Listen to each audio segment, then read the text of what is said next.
when we are looking into the past, we run into a few problems when we're discussing the authenticity of sources. Ancient historians sometimes have a lot of bias, and sometimes they're just straight up lies. And when we see great battles and events depicted by Hollywood, they often make them larger than life. However, there is a science and there is a savior to this, and actually working out what is truth and what is fiction, and it's called experimental archaeology. It's probably a form of archaeology and research that you've never heard of before. It takes the sources and people recreate it and put it to the test, kind of like what Mythbusters do on a weekly basis. What we're going to be doing today is we're going to be testing the effectiveness of a wooden shield, which would have been cheaper for your foot soldiers, against a more expensive but perhaps more durable metal shield. And they will be up against a range of weapons. Now, these are not authentic weapons, which make the test not as good, but hopefully you'll get the idea of what we're trying to achieve here today and what we're trying to learn about here today. Now, I will say that if you are attempting anything like this, please make sure you do it around an adult and you are wearing all the proper safety equipment. Anyway, let's see how we go.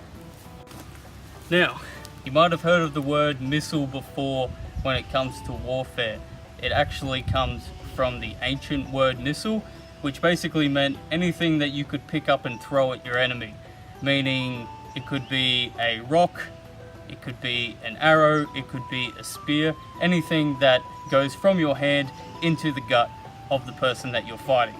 Now, I've just picked up a brick, which is probably a pretty good missile, and we're going to see how this wooden foot soldier's shield would stand up against my brick.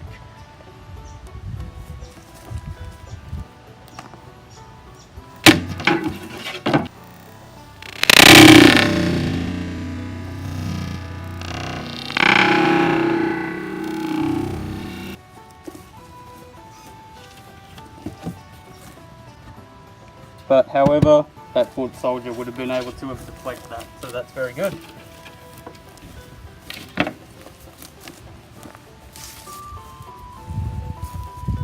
Next up, we have a hand pick.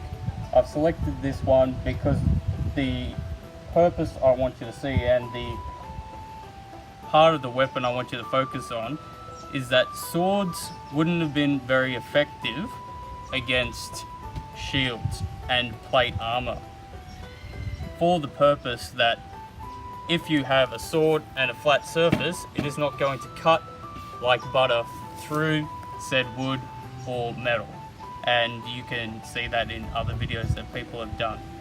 What would have been more effective is this idea of having a weapon that is more like a can opener, which can get through either the shield or the armor to the gooey bits inside.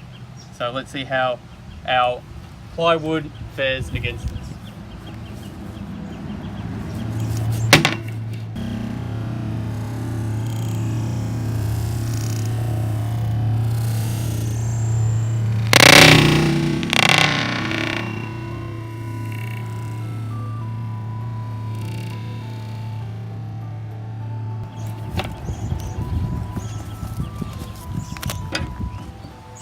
Much better penetration,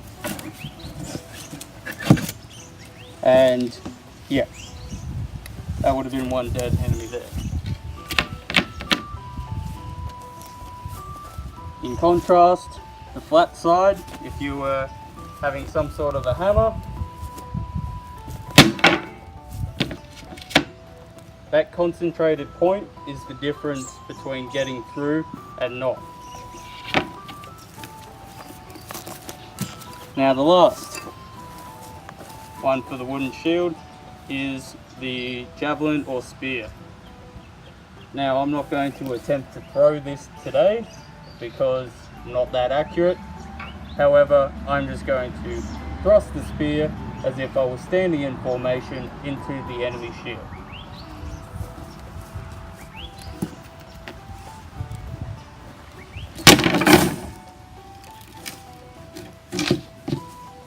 One of the other benefits about having the javelin or spear or pike is the fact that it puts you at a distance between the enemy and yourself. As opposed to the pickaxe, which was more effective, you have to be up close and personal to the enemy's pickaxe. So we've seen how the plywood shield has fared up against our thrown missiles and our pickaxe and pointed can opener style weaponry. Now we are going to be adding a thin layer of steel plating and seeing how that changes our results. I know what you're thinking, the brick didn't go through the wood and it's probably not going to go through the metal and the wood. But we're going to use that anyway because who knows?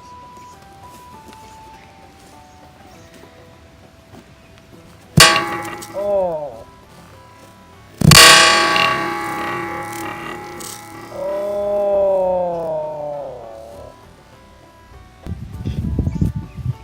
You can see that with experimenting, there is always going to be trial and error and someone who's not a very good shot.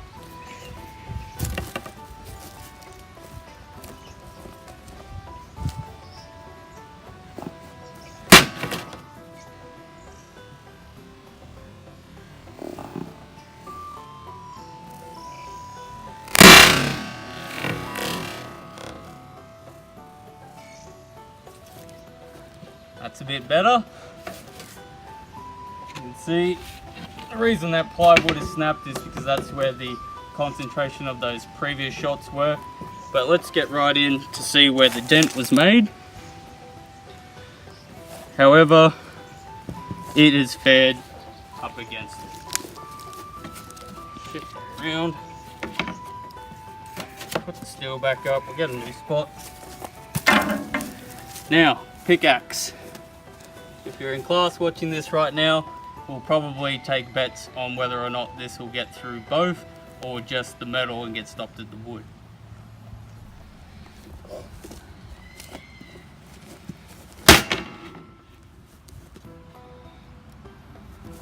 Now this is interesting. Before, the pickaxe went straight through the wood, all the way through, dead. With the steel and the wood, only very thin plating of steel, probably about 1 mil. It has penetrated through like that can opener effect. However, it was enough to stop the force to go through the wood. So if you were a knight or a nobleman and could pay that little bit extra, it would have been the difference between this going through your skull and you surviving to fight another day and go to another lovely banquet. Last one is our spear, so let's get this out of the way before we move on to our main event.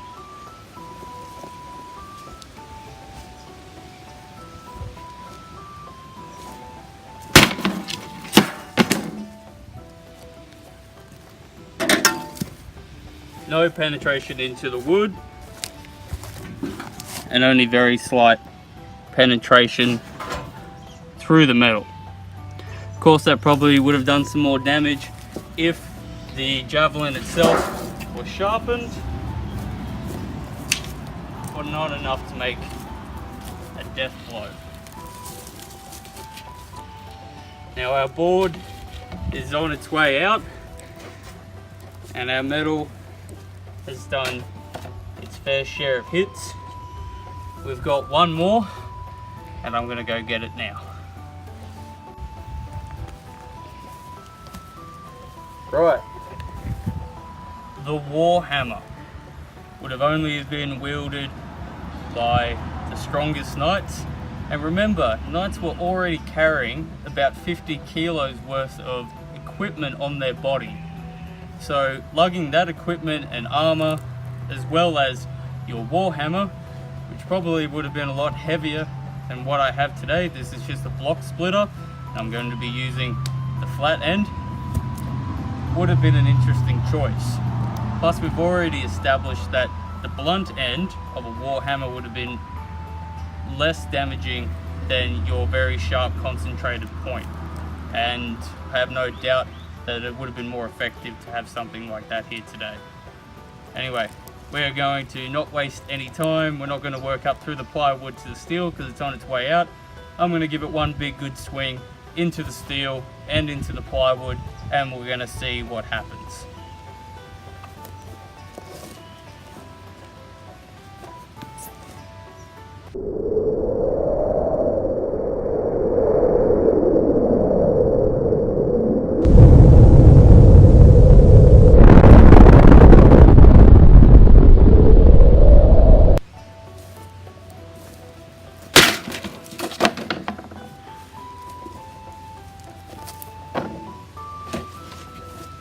Now obviously that extra weight is enough to destroy those plywood armaments, as well as if that was your knight's helmet,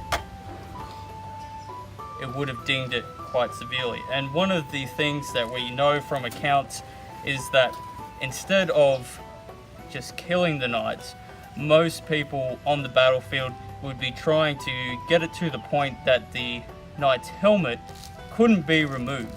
It would just be so dented and welded into the skull that it would just cause and lead to infection later on. So, still a very effective weapon. I wouldn't want to go up against it. Anyway, that's enough experimental archaeology today. It's a lot of fun, and hopefully you get to try something like it in the future.